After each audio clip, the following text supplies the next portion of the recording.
सड़कों से रेल चक्का जाम तक पहुंचा किसान आंदोलन।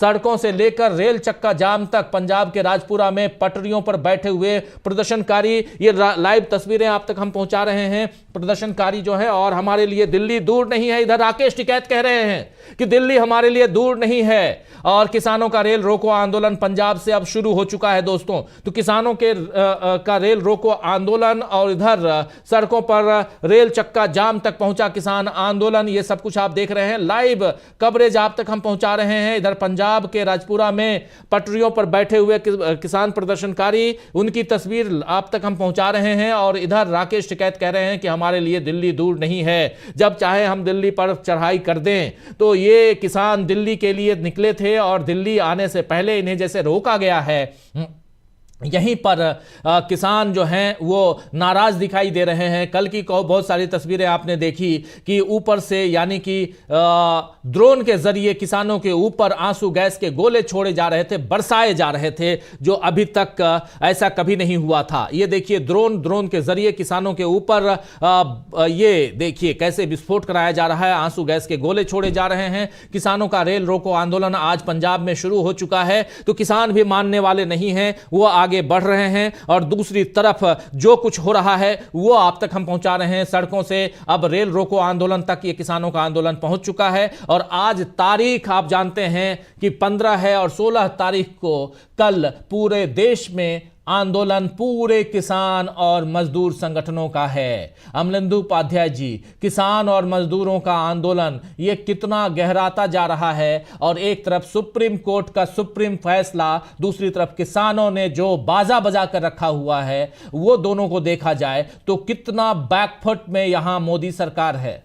राजीव जी, मुझे लगता है कि बहुत ज़्यादा बैकफुट पे मोदी सरकार है, और मोदी सरकार के लिए परेशानियां बढ़ना शुरू हो गई हैं। ये अब फरवरी का महीना जो है, मुझे लगता है यहाँ से भारतीय जनता पार्टी के लिए परेशानियां काफ़ी ज़्यादा बढ़ना अब शुरू हो गई हैं। अभी तक तो किसान आंदोलन जो था जिस तरीके से था, और मुझे लगता है कि भारतीय जनता पार्टी ने और की राज्य सरकारों ने जिस तरीके से इसको दबाने की कोशिश की, इसका दमन करने की कोशिश की, उससे ये आंदोलन और ज़्यादा भड़क गया है कुल मिलाकर के, और ये भारतीय जनता पार्टी के गले की फांस बन जाएगा। उधर जिस तरीके से इलेक्टोरल बॉन्ड्स पर जो है सुप्रीम कोर्ट का फैसला आया है, यह भी भारतीय जनता पार्टी के लिए एक तरीके से कहा जाए वो एक जबरदस्त जो है उस पर प्रहार है, उसकी पॉलिसीज के ऊपर जो है। और सुप्रीम कोर्ट ने यहां तक कहा है कि इससे जो है सत्ताधारी दल को फायदा मिलेगा। यानी सुप्रीम कोर्ट ने ये बात एक तरीके से कह दी है कि इससे भारतीय जनता पार्टी को फायदा हो रहा था इलेक्टोरल बॉन्ड से। तो ये मुझे लगता है राजीव जी, किसानों का आंदोलन और इधर सुप्रीम कोर्ट का फैसला, ये दोनों जो है एक तरीके से कहा जाए वो भारतीय जनता पार्टी के लिए बहुत ज्यादा चुनौतीपूर्ण साबित होने जा रहे हैं, और भारतीय जनता पार्टी को इससे निपटना बहुत ज्यादा आसान नहीं होगा।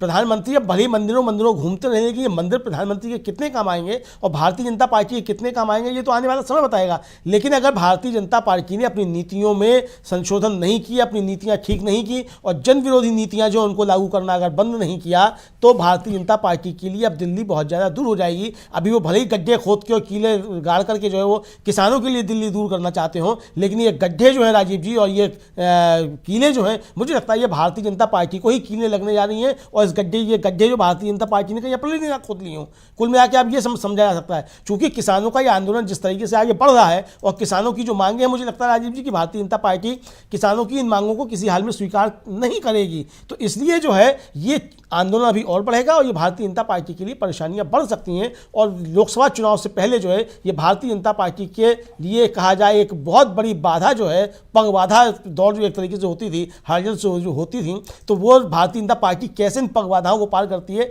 ये देखना होगा कि भारतीय जनता पार्टी इसके जवाब में क्या क्या चीजें लेकर के आती है। राजीव जी, बिल्कुल, भारतीय जनता पार्टी क्या कुछ लेकर आती है, लेकिन भारतीय जनता पार्टी के लिए आज की तारीख में आज उसके लिए एक बहुत ही डार्क डे के रूप में देखा जाएगा, क्योंकि भारतीय जनता पार्टी को सबसे बड़ा झटका इलेक्टोरल बॉन्ड पर सुप्रीम कोर्ट ने दे दिया है। मोदी सरकार को एक बहुत बड़ा झटका इलेक्टोरल बॉन्ड पे सुप्रीम कोर्ट ने दे दिया है। 5 जजों की संवैधानिक पीठ ने यह फैसला सुना दिया है उधर कि चुनावी चंदे जो हैं वो किसने किसको कितने दिए, ये जानने का अधिकार यहां के मतदाताओं को है। और यहां से फटकार लगाई है चुनाव आयोग को भी सुप्रीम कोर्ट ने, और सीधा सीधा कहा है कि इससे काले धन पर रोक नहीं, बल्कि काले धन को बढ़ावा आप दे रहे हैं। और ये SBI यानी स्टेट बैंक ऑफ इंडिया, आप जल्दी से जल्दी 3 सप्ताह के अंदर ये बताइए कि पिछले 5 साल में किस पार्टी को किसने कितना चंदा दिया, और ये जब सामने आएगा, और ये सबसे बड़ी बात यहां की इलेक्टोरल बॉन्ड असंवैधानिक है, यही असंवैधानिक है, सूचना का अधिकार का उल्लंघन है इलेक्टोरल बॉन्ड, क्योंकि आप यहां सूचना के अधिकार का उल्लंघन कर रहे हैं और आप कहीं न कहीं आप इस चीज को किसी दान को, गुप्त दान को, जो गुप्त दान के रूप में आप कह रहे थे, ये रखकर आप देश के मतदाताओं को भ्रमित कर रहे हैं। लेकिन इसके तहत क्या यह नहीं है कि आप लोगों के ऊपर दबाव डाल के उससे चंदे ले रहे थे? ये सब भी सवाल आए हैं। इन सवालों का जवाब इस रिजल्ट में है जो आज फैसला आया है सुप्रीम कोर्ट से, और इस फैसले के बाद बड़े से बड़े चैनलों से यह खबर गायब है। दोस्तों आप जान लीजिए क्यों गायब है। जो खबर न भाए उसको न दिखाएं, हमें न भाए जो खबर उसको क्यों दिखाएं, यही हो रहा है। लेकिन हम यहां आप तक पहुंचा रहे हैं कि यह खबर कितना इंपॉर्टेंट है, इस खबर को जानना क्यों जरूरी है। इसलिए जरूरी है क्योंकि यहां देश में जो कुछ हो रहा था, काले धन के नाम पर आप जो कारनामा कर रहे थे, उससे आज सुप्रीम कोर्ट ने एक पर्दा जो है, एक बड़े फैसले के तहत पर्दा उठा दिया है। दूसरी तरफ किसानों की बात हम लगातार कर रहे हैं। किसानों का रेल रोको आंदोलन चालू हो चुका है और पंजाब में रेल रोको आंदोलन, उसकी तस्वीर, लाइव तस्वीर आप तक हम पहुंचा रहे हैं। और दूसरी तरफ शंभू बॉर्डर पर क्या कुछ चल रहा है वो भी अभी हम आप तक पहुंचाएंगे, दिखाएंगे।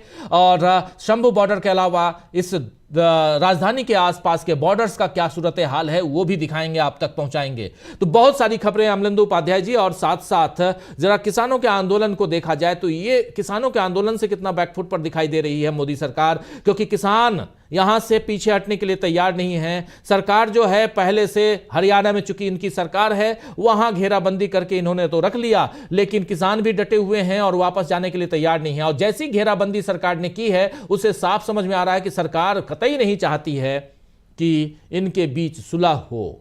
12 सूत्री मांग है इनकी। इन 12 सूत्री मांगों में से सबसे अहम मांग जो है वो है कि एमएसपी की गारंटी दो।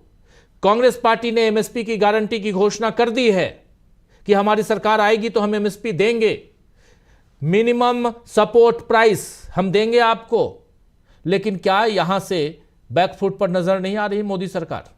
निश्चित तौर पर राजीव जी सरकार बैकफुट पे है और सरकार आज शायद शाम को बात भी करने वाली है किसानों के साथ में, लेकिन उसका कोई नतीजा निकलेगा या नहीं निकलेगा यह भी नहीं कहा सकता, क्योंकि सरकार जिस तरीके से कह रही है कि साहब एमएसपी पे को बहुत जल्दबाजी में कानून नहीं बनाया जा सकता। कल दिन में 2 बार जो है कृषि मंत्री अर्जुन मुंडा के 2 बार इसी तरीके के बयान आए कि इस पर बहुत जल्दी में कोई फैसला जो वो नहीं हो सकता। अरे भाई जल्दी का फैसला क्या, आप 2014 से सरकार में हैं, आप यही वायदा कर करके आए थे कि आप एमएसपी पे जो देंगे, जब स्वामीनाथन आयोग की रिपोर्ट जो कहती है उसके अनुसार जो आप उस फार्मूले पे आप एमएसपी देंगे, ये वायदा आप करके आए थे। प्रधानमंत्री का वीडियो कल हम लोगों ने सुनवाया था जो कांग्रेस ने जारी किया था राजीव जी अपनी प्रेस कॉन्फ्रेंस में, कि किस तरीके से प्रधानमंत्री कह रहे हैं कि C2 फार्मूला स्वामीनाथन रिपोर्ट का क्या है। और मजे की बात राजीव जी ये कि जिन डॉक्टर स्वामीनाथन की को आपने भारत रत्न सम्मान दिया, उन स्वामीनाथन की रिपोर्ट कृषि मंत्रालय की वेबसाइट से गायब हो गई है।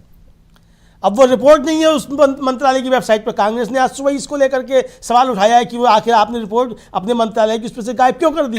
तो आप क्या समझते हैं कि कृषि मंत्रालय की वेबसाइट से अगर रिपोर्ट गायब आप कर देंगे तो वो रिपोर्ट अब गायब हो जाएगी पूरे देश भर से? अरे भाई उसकी तमाम प्रतियां जो लोगों के पास हैं वो पब्लिक डोमेन में चीज़ है। कृषि मंत्रालय की वेबसाइट से गायब होने से वो चीज़ थोड़ी खत्म हो जाएगी या किसान भूल जाएगा। तो ये जो जिस तरीके से सरकार कर रही है राजीव जी, इससे निश्चित तौर पर समझा जा सकता है कि वो एमएसपी पे कानून लाने के विषय में बिल्कुल भी जो है वो एक तरीके से कहा जाए वो गंभीर नहीं है। बल्कि गंभीर क्या नहीं है, वो किसी हाल में लेकर के नहीं आएगी। क्योंकि अगर एमएसपी पे कानून ले आती है तो एमएसपी पे उस पर जो उसके पूंजीपति मित्र हैं, जिनके लगातार आरोप लगता रहता है कि उन पूंजीपति मित्रों की सहायता करने के लिए ही जो थे वो काले कानून, कृषि कानून जो 3 थे वो लाए गए थे, तो उनको नुकसान होगा। इसलिए ये सब लेकर के नहीं आया सकता। आप देखिए कि पहले जो था सिर्फ अभी एमएसपी मिलता है कितने किसानों, अभी भी जो एमएसपी है वो कितने किसानों को मिलता है? मुश्किल से 10% किसानों को एमएसपी मिलता है राजीव जी, और वो भी एमएसपी जो है वो निर्धारित नहीं है। जबकि केरल राजीव जी एक ऐसा राज्य है जहां सब्जियों तक की एमएसपी है जी, फलों की एमएसपी है। तो ये कहना कि एमएसपी अगर हम लागू कर देंगे तो खजाने में भार पड़ जाएगा, ये जो तर्क दिया जा रहा है उनको केरल से समझना चाहिए। तो केरल की राज्य सरकार पे क्या असर नहीं पड़ता है जब वो वहाँ की एमएसपी लागू करती है? वो केले की एमएसपी लागू करती है, पपीते की एमएसपी लागू करती है, सब्जियों तक की एमएसपी लागू करती है, यहाँ तक कि साग की भी, जो साग आते हैं उनकी भी एमएसपी जो केरल सरकार जो है वो जारी करती है, उस पे उसी पे खरीद होती है। तो ये सरकार की असल में जो मंशा है केंद्र सरकार की, उसको जो एक तरीके से बताता है कि एमएसपी पे कितनी गंभीर है। किसान आंदोलन जो मांग कर रहे, आंदोलनकारी जो मांग कर रहे हैं, सरकार उनको किसी भी तरीके से बातों में उलझा के जो है वो समय पास करना चाहती है ताकि लोकसभा चुनाव में वो चली जाए, और तब तक ये मामला जो है वो बातचीत में उलझा है कि अब ये दौर की वार्ता हो रही है, अब इतने दौर की वार्ता हो रही है, और किसी तरीके से किसानों को जो है वो आंदोलन करने से रोका जाए। इसलिए किसी को पंजाब के बॉर्डर पर रोका जा रहा है, किसी को हरियाणा के बॉर्डर पर रोका जा रहा है, किसी को राजस्थान के बॉर्डर पर रोका जा रहा है, कहीं भोपाल से जो ट्रेन से उतार करके उज्जैन भेज दिए जाने के साथ, ये सारी चीजें जो है पूरे देश के अंदर हो रही हैं। बिल्कुल, जरा आना चाहता हूं प्रशांत टंडन जी के पास में। प्रशांत जी का वीडियो भी अब ठीक हो गया है। प्रशांत जी, सबसे पहले इलेक्टोरल बॉन्ड पे आपसे बात करना चाहता हूं, यहां से कितना बैकफुट पर नजर आएगी बीजेपी, क्योंकि बीजेपी ने लगातार इलेक्टोरल बॉन्ड को जस्टिफाई किया है। सॉलिसिटर जनरल ने भी अभी जो दलीलें दी थी, उन दलीलों में भी आपने देखा कि उन्होंने कहा कि इससे काले धन पर रोक लगेगी, लेकिन ना काले धन पर रोक लगाने की बात मानी गई सुप्रीम कोर्ट की तरफ से, संवैधानिक पीठ की तरफ से, और ना ही इसे जायज ठहराया गया, इसे नाजायज यानी गैर संवैधानिक, असंवैधानिक बताया गया है। और यहां से कितना बैकफुट पर नजर आ रही है बीजेपी या मोदी सरकार? जी राजीव जी, मेरी आवाज आ रही है? बिल्कुल क्लियर। हाँ, ऐसा है कि देखिए 13 मार्च को इलेक्शन कमीशन को पूरा डेटा पब्लिश करना है कि किसको कितने पैसे मिले इलेक्टोरल बॉन्ड से, पहली बात। दूसरा राजीव जी ये है कि अभी तक जिसको कहा जाता है गोपनीय है, देखिए गोपनीय बाकी लोगों के लिए था, आपके हमारे लिए था गोपनीय।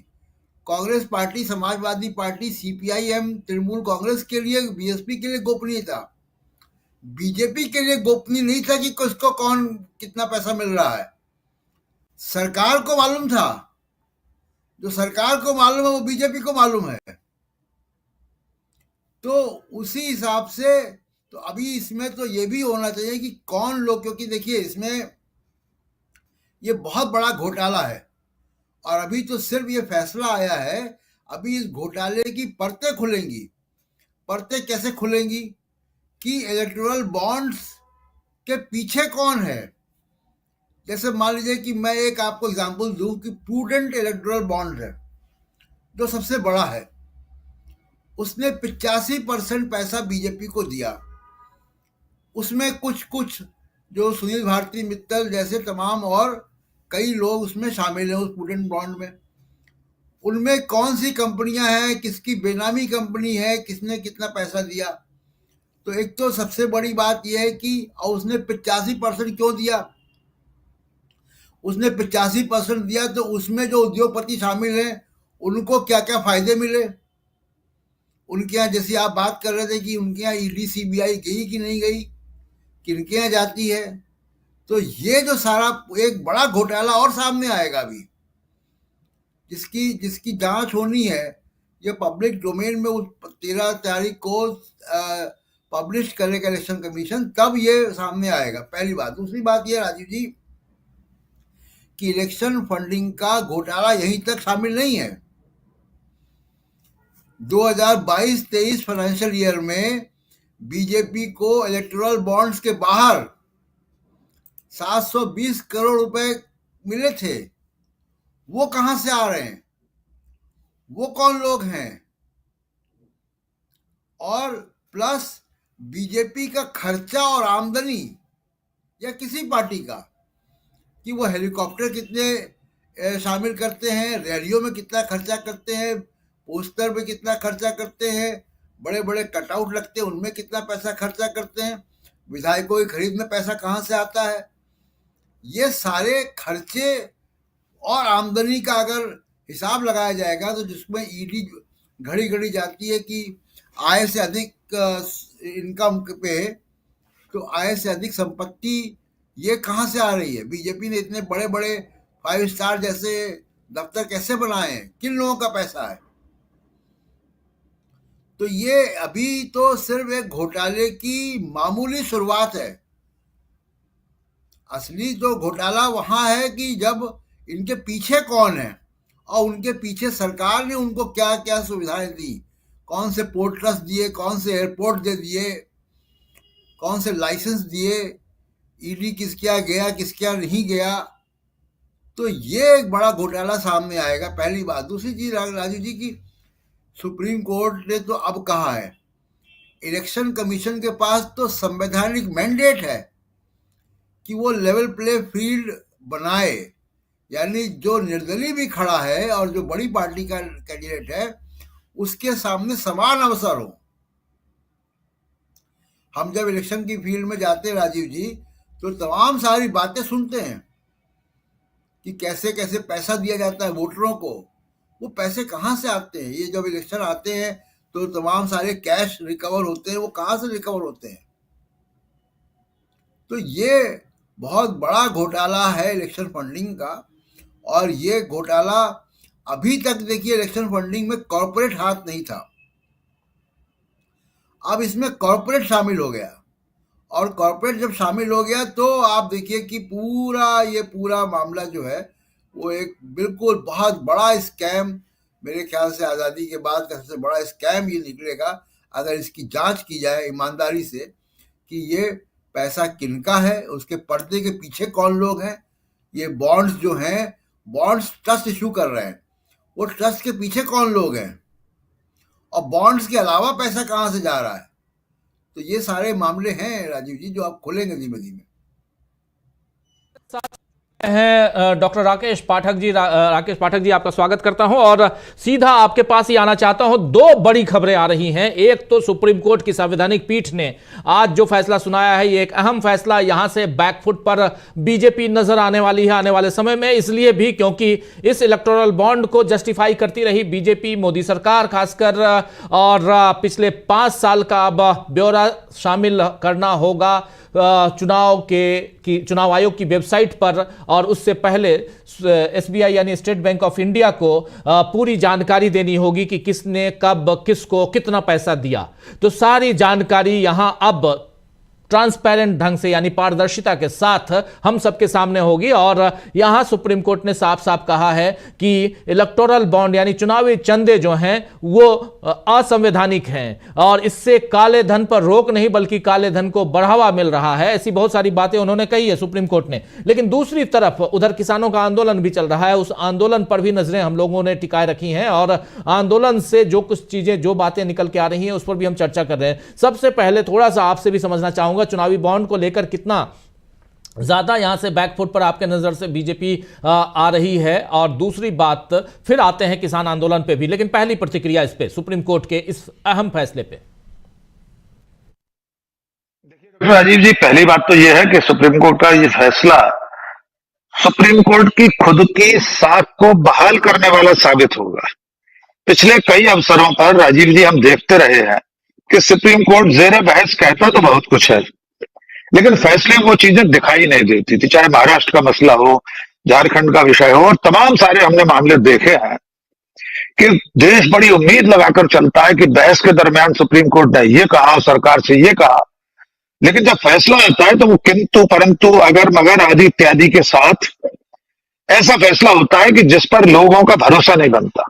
लेकिन आज कम से कम इस संवैधानिक पीठ ने जो फैसला किया है, लोगों को ये भरोसा हुआ है, लोगों का ये भरोसा बहाल हुआ है। अगर आप पिछले 2 घंटे की प्रतिक्रियाएं देख लें सोशल मीडिया पर, तो लोगों ने जो उम्मीद जाहिर की है कि अब लोकतंत्र का जो सबसे महत्वपूर्ण पाया है लोक न्यायालय, उससे ये उम्मीद की जा सकती है कि सरकार की आसमानी सुल्तानी गलत सलत हर कार्रवाई को वो आंख मूंद कर नहीं देखता रहेगा। एक बात तो इसके पीछे ये है। दूसरी बात, लोकतंत्र में पारदर्शिता सबसे पहली शर्त है। वो प्रशासनिक पारदर्शिता हो, न्यायिक पारदर्शिता हो, पत्रकारिता की पारदर्शिता हो, व्यवस्थापिका की हो, सबका काम पारदर्शी होना चाहिए। लेकिन ये जो इलेक्टोरल बॉन्ड नाम की जो बला थी, ये इतनी ज्यादा पर्दादारी में थी कि ऐसा लगता था कि पता नहीं कौन से ग्रह से दूसरे किसी प्लेनेट से चलकर कोई लोग आए हैं, वो चंदा दे गए तो देश क्या करेगा जानकर। ये हमारे सूचना के अधिकार के मौलिक जो अधिकार है उसका उल्लंघन था। सुप्रीम कोर्ट ने भी कहा है कि जनता को, नागरिकों को सब कुछ जानने का हक है। दूसरी बात, इसमें जिस तरह से काले धन को सफेद करने की कोशिशें हैं वो सामने है। 2021-22 का आंकड़ा भी हम देख रहे थे, शायद आप लोग उल्लेख कर चुके होंगे, प्रशांत जी बता भी रहे हैं कितना फासला है भारतीय जनता पार्टी, तृणमूल कांग्रेस, समाजवादी पार्टी या बाकी पार्टियों में। 1000 करोड़ से ज्यादा का इलेक्टोरल बॉन्ड बीजेपी के हिस्से में आया और कांग्रेस को कितने 234 या 268 कुछ इस तरह से। तो कुल मिलाकर वे कौन लोग हैं जो सत्ता में बैठी पार्टी और नेताओं को पर्दे के पीछे रहकर ये मदद कर रहे हैं, और ये एक तरफा नहीं होगी। प्रशांत जी ठीक कह रहे हैं कि इसके एवज में सरकार से इन लोगों ने क्या लाभ उठाए होंगे, व्यक्तियों ने, कंपनियों ने, लोगों ने, समूहों ने, जो भी है उसके पीछे। अब देखते हैं स्टेट बैंक जब नाम सामने लाएगा तब कैसे कैसे नाम और चेहरे सामने आएंगे। एक बात और, जिस तरह से भारतीय जनता पार्टी में पिछले 10 सालों में इस अकूत धन से हमारी पूरी चुनाव प्रक्रिया को महंगा कर दिया है, वो भी एक चिंताजनक बात थी। जब आपके पास 1000 करोड़ का चंदा है और दूसरी पार्टी के पास 100-200 करोड़ है, तो स्वाभाविक है चुनाव लड़ते समय दूसरी कोई पार्टी आपके सामने नहीं ठहरेगी। भारतीय जनता पार्टी ने पूरे देश में, लगभग पूरे देश में जिला मुख्यालयों पर आधुनिकतम अपने ऑफिस बना लिए हैं। भोपाल में राजीव जी, प्रशांत जी, मैं आपको बताता हूं, भोपाल में जो बीजेपी का मुख्यालय था वो पूरा नेस्तनाबूत होकर, पूरा डिसमेंटल होकर दोबारा नया बन रहा है। आपको जानकर आश्चर्य होगा, उसकी छत पर हेलीकॉप्टर उतर सकता है, ऐसी व्यवस्था की जा रही है। दिल्ली में जो 5 सितारा 7 सितारा दीनदयाल मार्ग पर वो ऑफिस है बीजेपी का, 700 करोड़ रुपए उसकी लागत बताई जा रही है। ये सब धन कहां से आ रहा था, ये सवाल भी तो जनता के सामने आना चाहिए, इनके जवाब आना चाहिए। और सुप्रीम कोर्ट की ये पहल मुझे लगता है रंग लाएगी।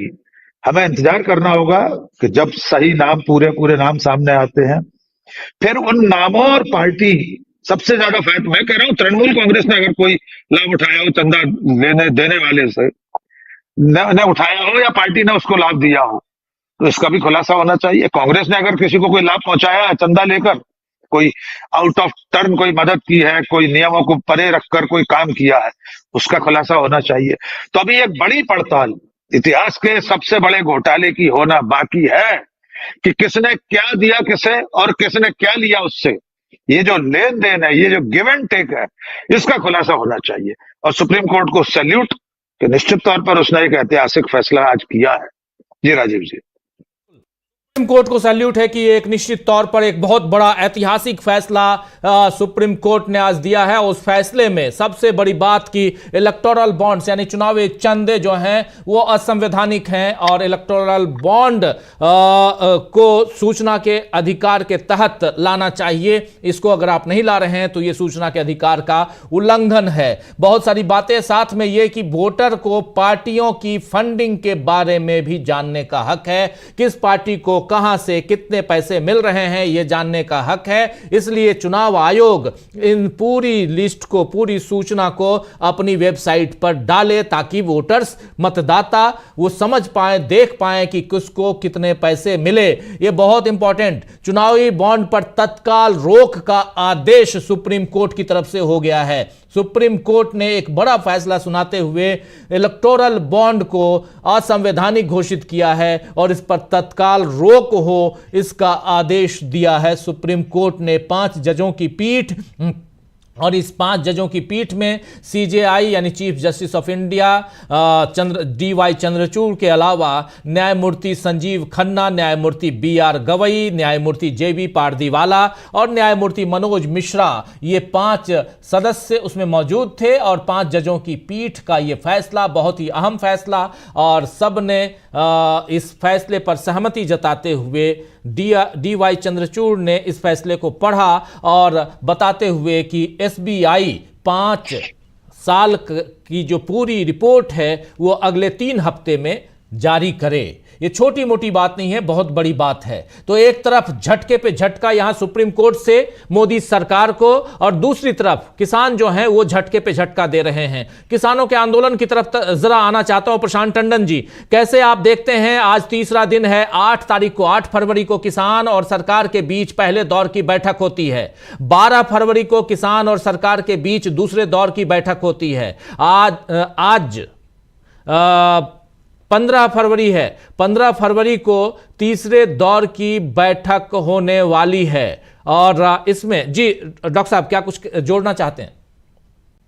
राजीव सर, किसानों के मुद्दे पर जाएं उससे पहले मैं एक बिंदु और जोड़ना चाहता हूं जो बहुत महत्वपूर्ण है। मुझे नहीं मालूम, मैं थोड़ी देर से जुड़ा हूं। इस तरह के इलेक्टोरल बॉन्ड की स्कीम के लिए जो हमारा जन प्रतिनिधित्व कानून है, people's representation act, income tax act, company act, इनमें जो बदलाव किए गए थे इसे लागू करने के लिए उनका क्या होगा? प्रशांत जी, इस पर मार्गदर्शन चाहूंगा मैं आपसे भी कि ये जो 3 कानूनों में संशोधन किए गए इसे लागू करने के लिए, इस स्कीम के लिए, पहला सवाल यह है कि सुप्रीम कोर्ट के इस फैसले के बाद वे जो बदलाव हुए थे वे नल एंड वॉइड होंगे क्या? उनका क्या होगा? उनका भविष्य क्या है? जी राजीव जी, एक जिज्ञासा थी मेरी।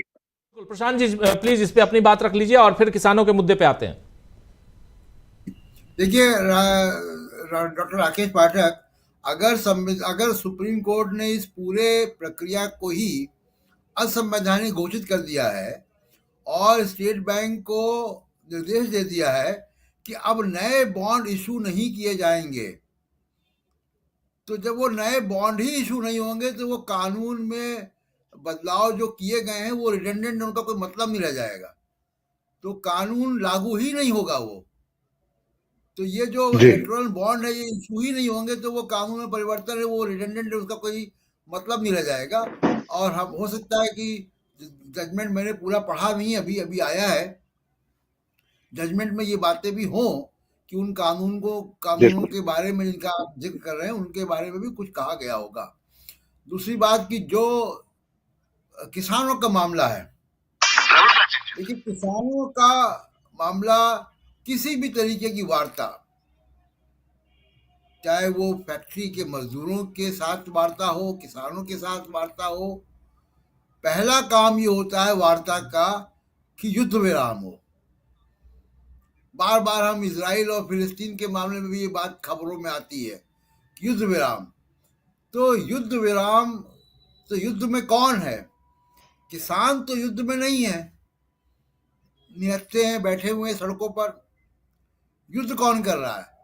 संगीनें कौन लगा रहा है? आंसू गैस कौन फेंक रहा है? लाठीचार्ज कौन कर रहा है? पहला तो काम यह है कि ये बंद होना चाहिए, तभी वार्ता का कोई मतलब है। ये नहीं होता कि एक तरफ आप बंद कमरे में वार्ता भी कर रहे हैं और आप किसानों को लाठी भी पीट रहे हैं, आंसू गैस भी छोड़ रहे हैं, कीले भी लगा रहे हैं, बुलडोजर भी चला रहे हैं। ये दोनों बातें एक साथ नहीं चलती हैं, उससे कोई सी वार्ता में विश्वास नहीं कायम होगा, पहली बात। दूसरी बात यह कि देखिए राजीव जी, बहुत सिंपल सी बात है कि अगर कि सरकार को एमएसपी पर कानून लाना होता और सरकार को तो किसानों को सड़क पर आने की जरूरत नहीं थी, 2 साल पहले ही ये करार और समझौता हो गया था। और अगर सरकार ने किसानों के रास्ते में कीले बिछाई हैं, गड्ढे खोदे हैं, बैरिकेड लगाए हैं, आंसू गैस, हवाई हमले से आंसू गैस भारत में पहली बार इस्तेमाल हो रहा है, ड्रोन का इस्तेमाल हो रहा है, नागरिकों के खिलाफ इस्तेमाल हो रहा है, तो ये सब चीज़ों का मतलब एक ही है कि सरकार को करना नहीं है, नियत नहीं है। अगर नियत होती तो ये सब नहीं होता। और किसान दबाव की राजनीति कर रहे हैं, बिल्कुल कर रहे हैं, उनकी आलोचना हो रही, बिल्कुल क्यों नहीं होगी। किसानों को मालूम है कि जब चुनाव आता है तभी आप बात सुनते हैं उनकी। जब उत्तर प्रदेश का चुनाव था तो आपकी तपस्या में कमी रहने की बात आ गई थी, बिल आपने विड्रॉ कर लिए थे। अब चुनाव का माहौल है तो किसान तो अपनी बात रखेगा, किसान अपना भी तो नुकसान कर रहा है, सरकार का ही किसान। आप सोचिए ना कि अभी 15 फरवरी है, मुश्किल से 15 दिन बाद गेहूं की फसल तैयार है कटने के लिए, तो किसान को उस फसल को थ्रेसर में लाना है, मंडी में लाना है, काटना है, अगली फसल की तैयारी करनी है, तो किसान के पास भी तो काम बहुत है ना, किसान खाली तो बैठा नहीं है। तो किसान भी तो अपना नुकसान करके दिल्ली आ रहा है। और ये अगर बीजेपी को करना होता तो ये बीजेपी ये सब नहीं करती। अगर सरकार को ये करना होता तो सरकार ये सब नहीं करती। दूसरा बात राजीव जी, कि इनका जो प्लान था वो प्लान सबोटाज करने का था। यानी ये जो गैर राजनीतिक किसान संगठन खड़ा किया गया, उसमें आरएसएस के भी कुछ संगठन घुसेड़े गए, जो शायद वार्ता में भी होंगे। उनका प्लान उसको सबोटाज करने का था, लेकिन वो इतना बड़ा हो गया मामला और सारी किसान यूनियन इसमें आ गई। और कल जो है वो भारत बंद भी का आह्वान है बाकी किसान यूनियन से जो यहाँ नहीं आए हैं। इसके देखिए ये कुछ ब्रेकिंग आप तक हम पहुंचा रहे हैं। हमारे लिए दिल्ली दूर नहीं है, राकेश टिकैत कह रहे हैं। और तस्वीरें आप देख रहे हैं बगल में, लाइव तस्वीरें सड़कों की, और दिल्ली कूच कर रहे हैं। चंडीगढ़ अंबाला टोल प्लाजा किसानों ने फ्री किया है। आप देख लीजिए, चंडीगढ़ और अंबाला टोल प्लाजा को किसानों ने फ्री कर दिया। सड़कों से रेल चक्का जाम तक पहुंचा, यानी सड़कों से लेकर अब रेल चक्का जाम तक पहुंचा किसानों का आंदोलन। और पंजाब के राजपुरा में पटरियों पर बैठे हुए प्रदर्शनकारी, थोड़ी देर पहले आपको तस्वीर हम दिखा रहे थे, और इन तस्वीरों को आप देखिए, किसान धीरे धीरे आगे कूच कर रहे हैं। और इधर किसान नेता राकेश टिकैत ने कहा है कि हमारे लिए दिल्ली दूर नहीं है। किसानों ने अब दिल्ली कूच करने का जो अपना मन है वो और आगे बढ़ाया है। किसान सड़क पर आए तो विदेश भाग गए, मोदी जी के लिए लिख रहे हैं संजय राउत। किसान सड़क पे आए तो मोदी जी विदेश भाग गए। किसान और सरकार के बीच आज फिर होगी बातचीत, तीसरे दौर की बातचीत आप जानते हैं आज होनी है। और किसानों का रेल रोको आंदोलन पंजाब में शुरू हो चुका है। और इस बीच आपको जो तस्वीरें हम दिखा रहे हैं, लाइव तस्वीरें आप सीधे देख रहे हैं कि क्या कुछ किसानों के आंदोलन में चल रहा है। चंडीगढ़ अंबाला टोल प्लाजा को किसानों ने फ्री करा दिया है और सड़कों से रेल चक्का जाम तक पहुंच गया है। पहले तो सड़क पे किसान बैठे थे, अब रेल चक्का जाम तक किसान पहुंच चुके हैं। और पंजाब के राजपुरा में पटरियों पर बैठे हुए प्रदर्शनकारी की यह तस्वीर आप देख रहे हैं, जो हमारे बाएं तरफ में आप स्क्रीन पे देख रहे हैं। और इधर राकेश टिकैत कह रहे हैं, जो पश्चिमी उत्तर प्रदेश के बड़े नेताओं में से एक माने जाते हैं, किसान नेता राकेश टिकैत कह रहे हैं हमारे लिए दिल्ली दूर नहीं है। उधर संजय राउत कह रहे हैं, जो राज्यसभा सांसद हैं शिवसेना उद्धव ठाकरे गुट के, वो कह रहे हैं कि सड़क पर जब किसान आए तो उधर विदेश भाग गए हैं मोदी जी।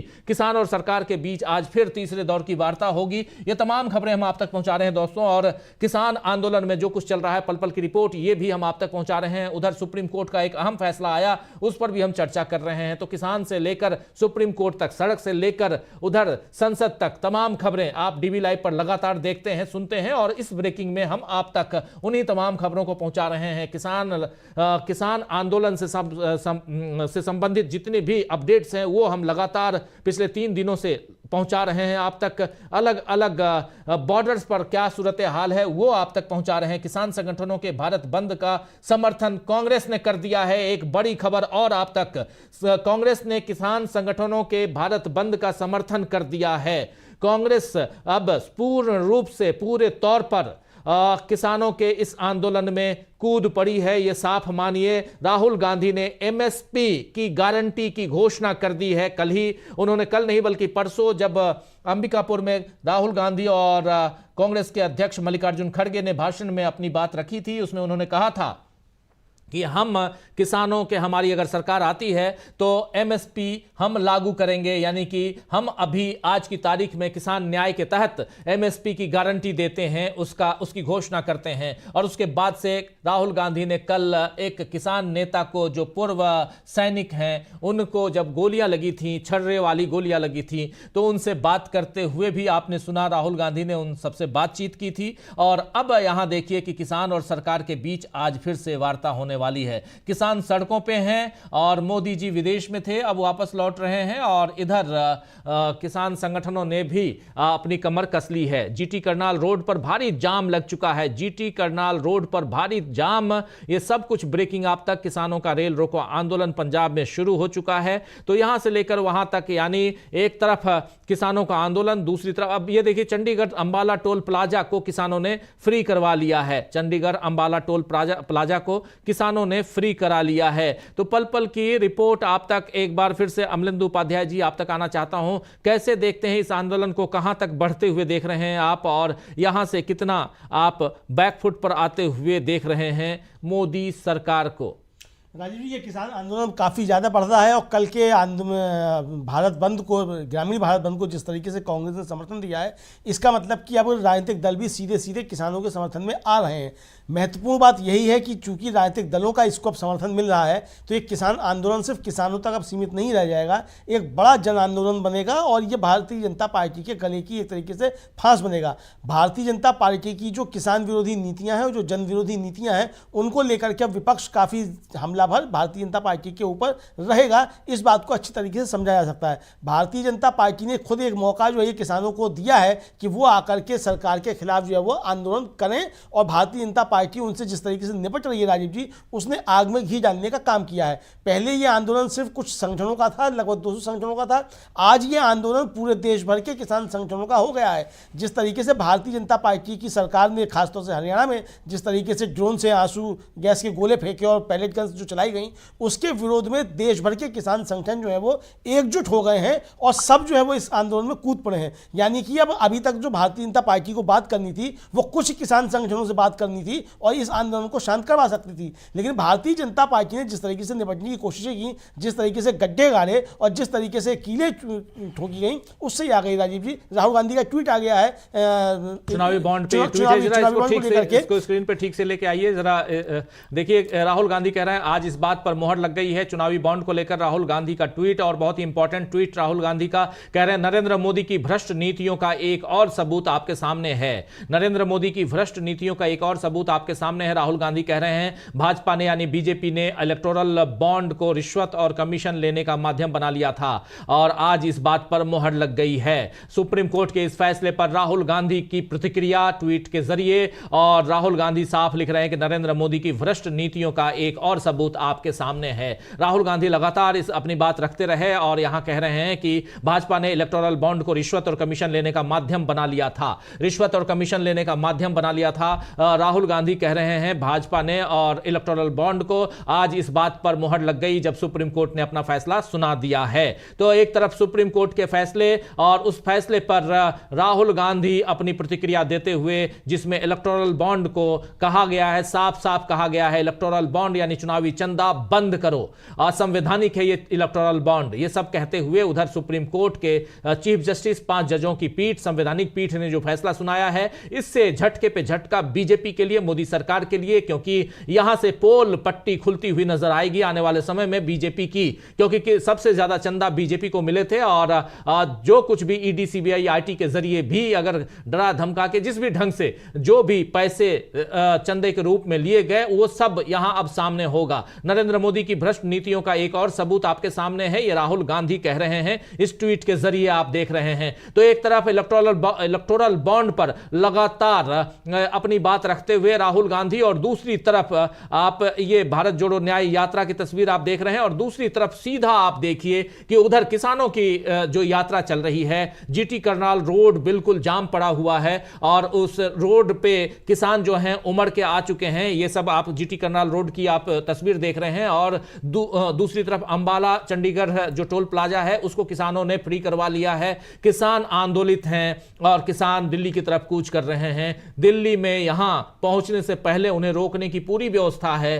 क्या माना जाए डॉक्टर राकेश पाठक जी कि किसानों को रोकने की पूरी व्यवस्था पहले से करना, इसका मतलब है कि आप वार्ता पे वार्ता करते जाइए, क्योंकि आज तीसरे दौर की वार्ता है, 8 फरवरी फिर 12 फरवरी, आज 15 फरवरी को तीसरे दौर की वार्ता, और उससे पहले जो तैयारियां आपने की हैं, सरकार ने जो तैयारियां की हैं, उससे तो साफ समझ में आ रहा है कि वार्ता से कुछ निकलने वाला नहीं है। क्योंकि अगर आप वार्ता के जरिए कुछ निकालना चाहते तो इस कदर सड़कों पर 15-15 फीट के गड्ढे नहीं करते, 15-15 फीट की या 10-10 फीट की ऊंची दीवारें नहीं चुनवाते, आप वहां कीलों और कटीली झाड़ियों से सड़कों को नहीं पाटते, नदियों में पानी नहीं छोड़ते, बहुत कुछ, टीयर गैस आप ऊपर से नहीं बरसाते। ये सारी चीजें क्या कुछ कहती हैं, लाठीचार्ज से लेकर टीयर गैस तक किसानों के साथ बिल्कुल दुश्मनों की तरह व्यवहार करना, इसको क्या किस रूप में देखा जाए, और क्या यहां वार्ता पे वार्ता का जो क्रम है वो पिछली बार जैसे चला था, 13 महीने तक 12 वार्ताएं हुई थी, वैसे ही चलेंगी दोनों के बीच, ये माना जाए? देखिए राजीव जी, सरकार क्या चाहती है वो उसकी तैयारियों से हम देख रहे हैं। दुनिया के किसी देश में आंदोलनकारियों के साथ इस तरह का बर्ताव नहीं होता। तानाशाह मुल्कों की बात नहीं कर रहे, उत्तर कोरिया की बात नहीं कर रहे, वहां तो कोई इस तरह प्रदर्शन करने निकल ही नहीं सकता। लेकिन जितने भी सभ्य समाज और देश हैं, वहां जब प्रदर्शन करने, अपनी मांगों को रखने, अपनी बात कहने लोग निकलते हैं, तो मैंने कम से कम हम और आप, हम में से किसी ने ऐसे दृश्य नहीं देखे होंगे। अपने ही देश के नागरिकों पर आप ड्रोन से बम गिरा रहे हैं, आंसू गैस के गोले हैं भले ही वे, असली बम भी गिरा सकते हैं किसी दिन, उसमें कोई कमी तो छोड़ी नहीं इस सरकार ने। जहां तक आपका सवाल है बातचीत का, मैं पहले भी कह चुका हूं, इस सरकार का संवाद में कोई भरोसा नहीं है। वो किसी से बात नहीं करना चाहती, वो जिनका भला करने उतरती उनसे भी बात नहीं करती।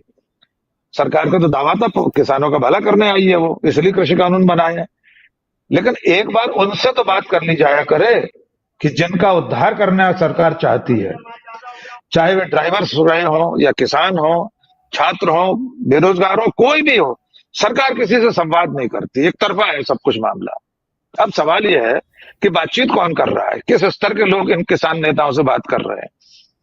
हमने 2 साल पहले भी देखा था, जब उस वक्त कृषि कानून वापस लेने की बात प्रधानमंत्री ने कही थी, राजीव जी तब कौन बात कर रहा था? तत्कालीन कृषि मंत्री नरेंद्र सिंह तोमर, कुछ अधिकारी, ब्यूरोक्रेट्स। अब कौन कर रहा है? वे बात कर रहे होंगे जो प्रभारी है अभी उस मंत्रालय के। क्या सचमुच में सरकार में फैसले करने की हैसियत किसी मंत्री की है, किसी ब्यूरोक्रेट की है, किसी कृषि सचिव की ये हैसियत है कि वो कोई आश्वासन दे सके? ये 1.5 लोगों की सरकार, एक नरेंद्र मोदी, आधे अमित शाह। माननीय मोदी जी तो है नहीं अभी देश में, या हो सकता लौट आया, मेरी जानकारी में नहीं है। वे इस वक्त मुस्लिम देशों में लोगों को अपने दूसरे घर गए हुए हैं, जैसा कि उन्होंने कहा मैं यहाँ आता हूं तो मुझे लगता है दूसरा घर है, और अपने ही घर के लोगों से बात करने को वे तैयार नहीं होते, चाहे किसान हो, मजदूर हो, युवा हो, असहमत लोग हो, हम सब लोग हों, किसी से बात नहीं करते, मीडिया से बात नहीं करते। तो मैं नहीं समझता जब तक नरेंद्र मोदी नहीं चाहेंगे तो इस बातचीत का कोई हल निकलेगा, इसका कोई परिणाम निकलेगा। फिलहाल ये कवायद ये इसलिए की जा रही है कि कैसे भी किसानों का मनोबल टूटे। अब जो ग्रामीण भारत बंद है उसको कांग्रेस ने समर्थन दे दिया है, 16 तारीख को है, तो सरकार किसी तरह से इसे तोड़ने की कोशिश कर रही है। जमीन पर जिस तरह कोशिश हो सकती है वो हम देख रहे हैं, उनके रास्तों पर जो रुकावटें डाली जा रही हैं। इसके अलावा पर्दे के पीछे जिस तरह फूट डालो राज करो की नीति है, उस पर भी कहीं ना कहीं काम चल रहा होगा। कुछ संगठनों को तोड़ने की कोशिश हो रही होगी, कुछ किसान नेताओं को अपने साथ मिलाने की कोशिश हो रही होगी, और अंतिम औजार जो सरकार और उसका समर्थक तबका है, जिसमें मुख्यमंत्री तक, असम का मुख्यमंत्री देख लीजिए कितना आपत्तिजनक बयान दे रहा है किसानों के बारे में। सत्ता समर्थकों का जो ट्रोल अमला है, ट्रोल आर्मी है, व्हाट्सएप यूनिवर्सिटी है, वो किसानों को देशद्रोही खालिस्तानी बताने पर लगी है। तो चौतरफा कोशिशें चल रही हैं कि आंदोलन को किसी तरह लंबा खिंचने दिया जाए और तोड़ा जाए उसे, यानी दिल्ली न आने दिया जाए, ये बैठे रहें और इस बीच में इसे तोड़ने की कोशिशें चलती रहें। फिर भी मैं अपना अनुमान ये आपके सामने साझा करना चाहता हूं, आज नहीं तो कल सरकार को एक बार फिर झुकना पड़ेगा, सरकार को इनकी बात माननी पड़ेगी, क्योंकि वे इंसाफ की बात करने आए। जी राजीव जी बात कर रहे हैं। प्रशांत टंडन जी, आप कैसे देखते हैं यहां किसान और सरकार आमने सामने, लेकिन सबसे बड़ी बात सरकार ने जो दीवारें खड़ी की हैं दोनों के बीच, ये दीवार इतनी ऊंची है कि साफ समझ में आ रहा है, क्योंकि दीवार खड़ी करने वाले किसान नहीं हैं, किसान तो आ रहे हैं आपके दरवाजे, आपने दरवाजे पहले से बंद कर लिए, और यहां अगर आप दरवाजे बंद करके बैठे हुए हैं और आप वार्ता पे वार्ता करते भी जाइए, क्या फर्क पड़ता है कितनी भी वार्ताएं कर लें, क्योंकि ये तो साफ दिखाई दे रहा है, पहले प्रथम दृष्टया जिसको कहते हैं, फर्स्ट साइट ही आपको यह समझ में आ रहा है कि सरकार इसमें झुकने वाली नहीं है, और किसान चाहते हैं कि सरकार यहां झुककर जो वादे पहले की थी सरकार ने, वही वादे, उन वादों को, जिन वादों को उन्होंने किए उस समय, उन वादों को वो पूरा कर दे, यानी गारंटी दे दे, एमएसपी के लिए कानून ले आए। यही तो बात है, यही तो मांग है। लेकिन यहां सरकार ने जो कुछ रचा है, जो दीवारें खड़ी की हैं, उन दीवारों से लगता है क्या कि ये किसानों का आंदोलन जल्दी खत्म हो जाएगा? देखिए, बहुत साफ सी बात है राजीव जी कि एयरपोर्ट, पोर्ट, ये सब देने के बाद, माइंस और तमाम तरीके की रियायतें देने के बाद मोदी सरकार की निगाह और मोदी सरकार के पीछे जो लोग हैं, जो उद्योगपति हैं, उनकी निगाह फूड ग्रेन मार्केट में है।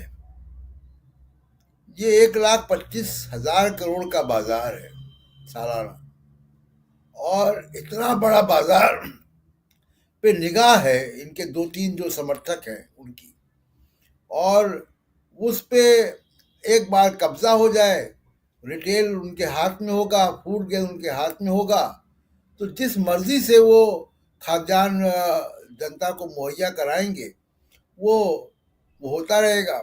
और सरकार जो है एमएसपी के हिसाब से वो अपना पीडीएस चलाने के लिए, लाभार्थी योजना चलाने के लिए प्रोक्योरमेंट करती रहेगी। तो जो मेजर हिस्सा है किसानों का, किसानों की क्रॉप का, वो पूरा उसका जो कॉर्पोरेटाइजेशन करना है, ये उनकी स्कीम है। तो इसलिए मोदी सरकार इसको तो बिल तो नहीं ला सकती। और अभी देखिए रबी की फसल कटने वाली है।